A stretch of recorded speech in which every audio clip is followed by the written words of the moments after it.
Hello everyone, this is Peter Svidler for Chess24 recording a highlight video for round 4 of the Tata Steel tournament in Wijk. And for this video I've chosen once again a game by the world champion Magnus Carlsen, who in that round played white against the promising Chinese youngster Wei Yi, who has been around for a while. And he's obviously a very interesting player, and I'm pretty sure they will play a lot more games in the future. And let's sorry,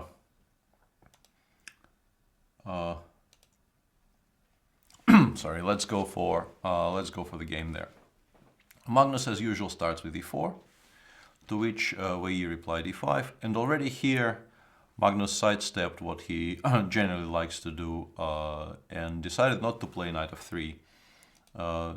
We can safely assume this is because Wei Yi is a prominent Petrov player, one of the very few people at the top level who are still playing the Petrov, not because the opening has been refuted, but because chess fashion is a fickle thing, and it seems like the Berlin is the opening of choice for people who want to play solidly with black. Instead of this, Magnus played bishop c4, which is a well-known way of avoiding the Petrov and shifting the game towards normally the Gioco piano, because most people in this position either opt for a very forced line starting with c6 and d5, or if they decide not to do that, they just play knight c6, knight f3, and bishop c5, transposing to the Gioco piano, which features very largely, I think, in most people's white's repertoires these days, and Magnus played this position in his match against Karyakin in great many games. c6, as mentioned, is the main move in this position, but after knight f3, Wei Yi has done something which I personally haven't seen before, and it is somewhat rare. Normally people play d5, and in fact Magnus has negative experience with this line. His game against Fabiano Caruana in the St. Louis tournament in 2014 continued bishop b3, bishop b4 check, a very typical move here, trying to stop the knight from getting to the c3 square. c3, bishop d6, bishop g5, takes h6, and he ended up losing this position to Fabiano. He doesn't lose very many games with white, so I'm sure he remembered this one. But Wei Yi instead played d7, d6, aiming to get positions which I think more similar to the Spanish than they are to the Italian, because the bishop doesn't get out to c5. Castles, bishop e7, bishop castles, c3, knight bd7, rook e1, knight c5, bishop c2, all very logical, and in particular bishop c5 I think signaled exactly the plan that Wei Yi tried to realize further down the stretch in this game, because instead of knight c5 you could make an argument for just playing slowly with rook e8, let's say knight bd2, bishop f8, knight f1. You could maybe even play g6, bishop g7 here. And what you get is a position very similar to what you would get, for instance, in the Breya variation of the Spanish, but with the pawn still on b7, which could be both an advantage and a disadvantage for black, because there are no targets for white to attack on the queen side, but on the other hand, the bishop on c8 feels a bit uninvolved in the action. And to solve that particular problem, black plays knight c5, bishop c2, bishop g4. The general rule of thumb is developing the bishop to g4 in positions where white has not played d2, d4 and instead put the pawn on d3 is not considered to be the most critical approach, and is in many cases frowned upon, because the bishop could get somewhat marooned on g6 later in the game, or at least white definitely has the option of trading it for one of his knights. But the plan that Wei Yi went for in this game is also quite well known from some quiet Spanish variations. In particular, you can talk about the variation which I think Nigel Short played on occasion. a6, bishop a4, knight f6, castles, bishop e7, and then rook e1, d6. And here black will often play bishop g4 later, followed by knight d7, and you will see a very similar type of setup from Wei Yi today. Bishop g4, knight bd2, knight e6, h3, bishop h5, knight f1, all very logical from both sides. And in this position, Wei Yi played knight d7. And I mentioned this is a very typical maneuver in these types of position. The idea is to prepare to trade the bishop on e7, which is a somewhat passive piece which doesn't have much in the way of prospects, for the bishop on c1, which on the other hand is quite a nice piece, and white generally values it a great deal. And let's say if white goes knight g3, which is the most obvious way to proceed here, black takes, and there's a choice between playing bishop g5 immediately, which trades the bishop on c1, but also allows knight f5, which is maybe something black doesn't particularly want. So he can even include the move g6 first and only play bishop g5 on the next move. Both seem perfectly playable for black. In view of all that, Magnus played g4, bishop g6 and knight g3. And here, where he played knight g5, not bishop g5, which is also very, very logical. Because white, for this very brief moment, doesn't have the pawn on h3 under control, black is creating a very serious positional idea of, let's say, after king g2, taking on f3, and continuing with his declared plan of trading off the bishop on e7 for the bishop on c1. The somewhat poor bishop on g6 means that even this position, despite the glaring weakness of the f4 square, could be playable for white. But Magnus, after some thought, opted for a slightly different configuration where fewer pieces get exchanged, at least immediately. He took on g5 with the bishop and played d4. At first glance, it would appear that white's position doesn't look attractive at all. There is this hole on f4. You can't really make much progress against the bishop on g6, and the fact that white has two pawns in the center against a pawn and a half, so to speak, is not really very keenly felt here. But on the other hand, his structure is very, very solid. The knight on d7 doesn't have immediate active squares to aim for. It will take black a lot of time, something like rook e8 followed by knight f8, knight e6 and knight f4 to even dream about placing the knight from d7 on the fantastic square on f4. And because of that, I guess the position is perfectly playable for white, although I certainly do not believe that white is better here. Bishop f4, you could maybe make an argument for putting it on f6, but I think if you're playing this position with black, you feel that the idea of at some point playing f6 and bishop f7 is an important one, and you don't really want to give up on it so easily by placing a bishop in front of the f-pawn. Bishop f4 therefore is quite natural. Knight e2, queen f6, king g2, and this is perhaps where the Chinese player started going a bit wrong, because he went for a line which allowed him to simplify straight away, but it also allowed Magnus an easier way out, so to speak, out of his corner.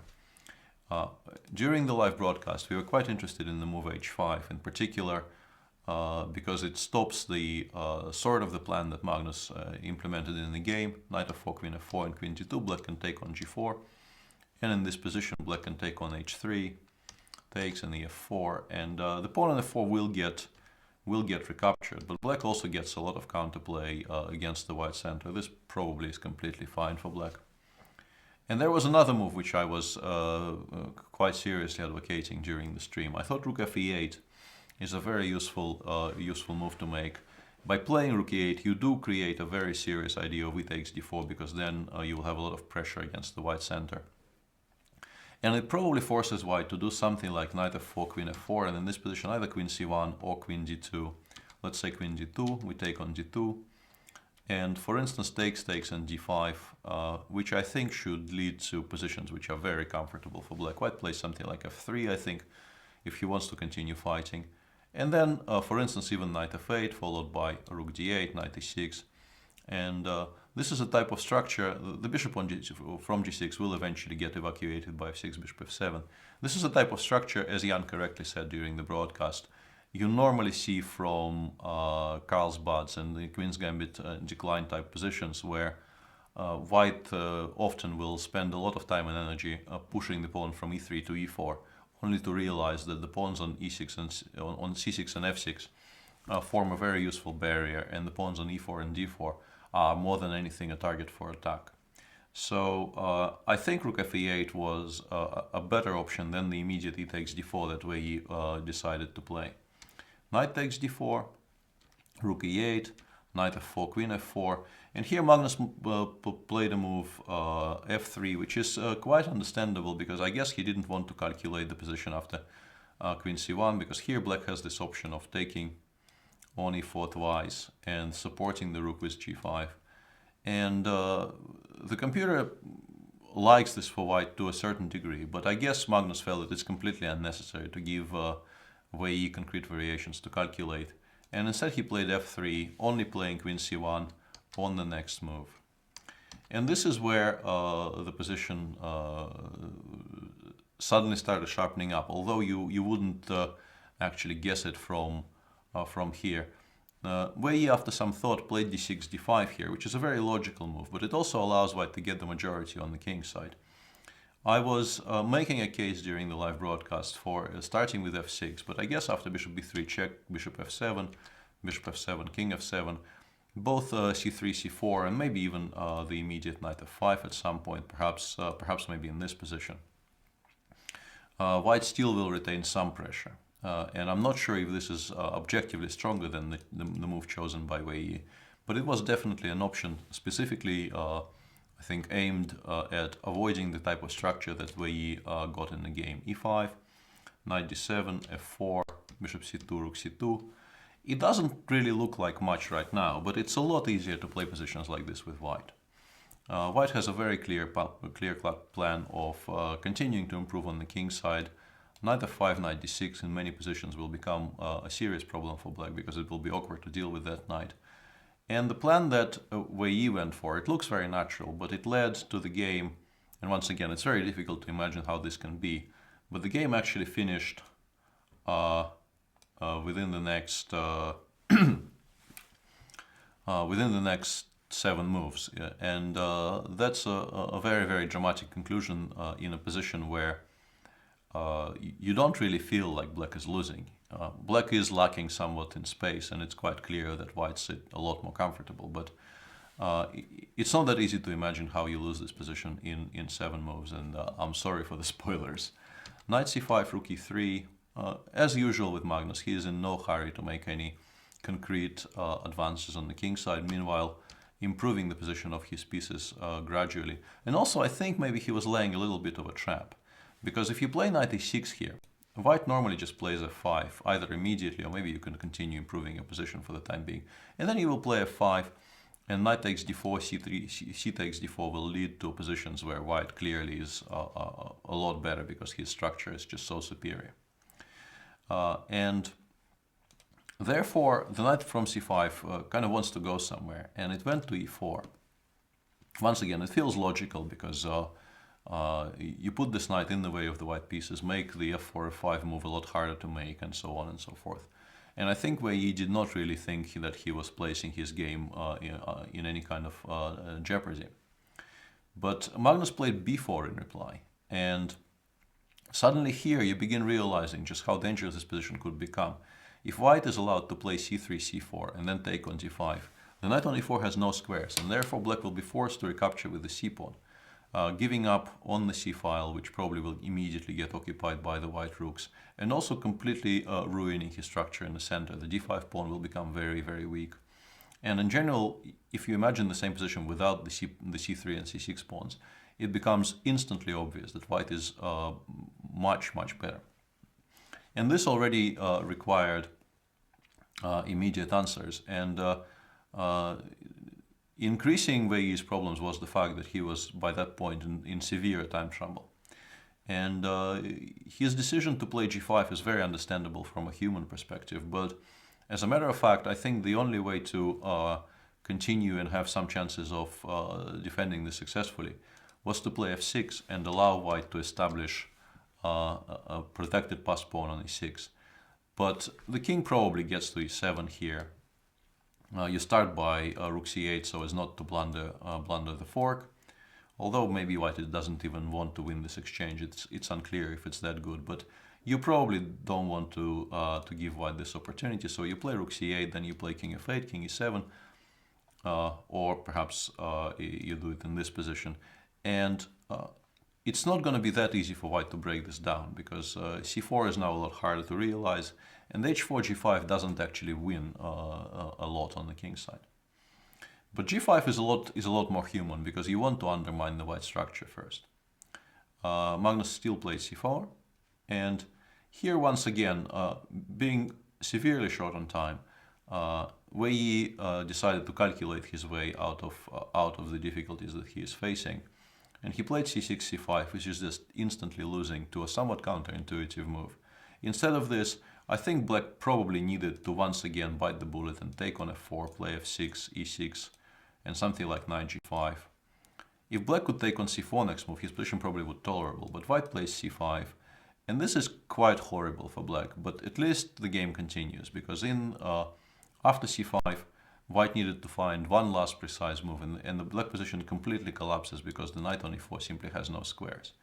Wei Yi, I guess, was counting on knight f5, on f4, takes on b4, and after cd5, knight c3, there is no stopping the fork on d5, and therefore white has to sacrifice this exchange, and probably he is better even here. I'm quite sure that even this position is quite pleasant for white.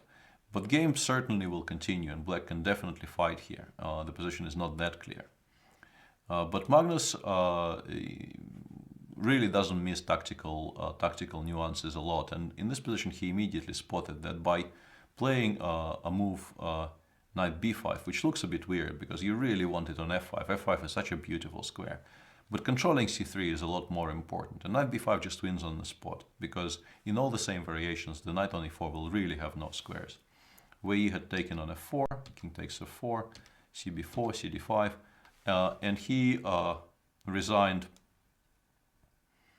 in this position because now rook takes d5, knight c7 loses. During the game I thought this loses a full rook, but actually black can end up only a full piece down, but there's really no need to continue analyzing from here. And if black plays knight c3, white just takes, and the easiest is to play king e4, and we get exactly the same position we were discussing, but only white did not have to sacrifice an exchange to get it. The pawn on c3 falls, white has a more active king, an extra pawn, and the pawns on e5 and d5, which cannot be challenged by any of black's pieces. So the resignation of Wei Yi on move 33 here was already completely justified. And you have to say that the rapid decline of Wei Yi's position from a position on move 18 where it feels like there's really nothing wrong with what he's been doing so far and his position looks perfectly fine, it's very, very difficult to recognize this position when you look at this. Very, very drastic decline in fortunes there. And once again, a very efficient and a very nicely played game by Magnus Carlsen, who is now on 3 out of 4. Meanwhile, Pavel Ulyanov won yet another game in round 4. He is leading the field by half a point on 3.5 out of 4 with a very nice technical victory over Adiban, who I feel just didn't believe he could lose that game, and he continued playing somewhat inaccurately and eventually drifted into a position which you could definitely lose and which he did lose.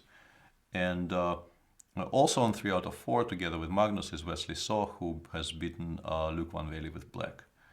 Tomorrow is a rest day in Vaikanzee, and we will be back with the coverage of Tata Steel Vaikanzee 2017 on Thursday, the 19th of December. Stay tuned until then. This has been Peter Svidler for Chess24.